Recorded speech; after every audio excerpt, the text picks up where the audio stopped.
You know, in football, what happens on the pitch is often just half the story. The real fireworks? Sometimes they happen in the press conference, and after this one tense London derby, one manager's comments, well, they weren't just headlines. We're talking about a full-blown, astonishingly public meltdown. And there it is, the first shot fired. Wow.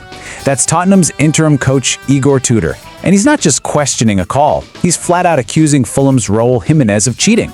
This isn't some subtle little dig, you know? This is a massive, on-camera accusation.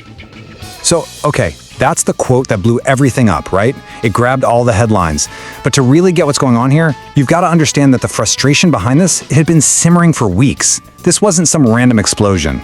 To understand his fury, you have to see this. Against Fulham, a player, Jimenez, gives a defender a little shove, the ref lets it go, and bang, Fulham score. But just 1 week earlier against their biggest rivals, Arsenal, an almost identical push by a Spurs player gets their goal disallowed. So, can you see it? From his perspective, it's like, what gives? Are there two different rule books here? And that's his whole point, right there, in his own words. He isn't just mad about one call. He sees a pattern. And it's that feeling, you know, that deep feeling of injustice, that the rules are being applied differently to his team. Well, that's what finally lit the fuse. But then, just when you think this is all about the referee, wow, does it take a turn. Tudor pivots. He stops blaming the officials and turns the fire onto something way more shocking, his own team.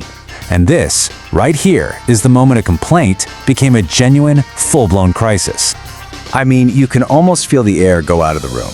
The anger at the ref just seems to dissolve. And what's left is this heavy, deep-seated disappointment. He's basically admitting that, yeah, the goal was controversial, but that's not the real reason they lost. The real problems were much, much closer to home. And man, he did not hold back. He diagnosed the total system failure. The attack lacks quality. The midfield, no energy to even run. And the defense, lacking the will to suffer for the cause. He's not just criticizing a few players, he's saying the entire team, from front to back, is fundamentally broken. That is just heartbreaking to hear from a manager. He's not talking about tactics anymore. He is pleading for personality, for character. He sees a team of players just waiting for someone else to step up, unable to find that fight inside themselves. It's a desperate cry for leaders to emerge. So, while Tudor is publicly dissecting his team's very soul, what was going on the other side? Well, the winning manager, Fulham's Marco Silva, gave a response that was pretty much a masterclass in emotional detachment. And that's it. No debate, no argument, just a calm, clinical shutdown. Silva completely refused to get dragged into the drama. He says he respects Tudor's opinion, and that's the end of it. The contrast between the two managers couldn't be more stark. And then he just moves on. He starts talking about his own team's success, how they deserve to win, how they maybe should have scored more. To him, the whole controversy was just noise, a distraction from his team's great performance.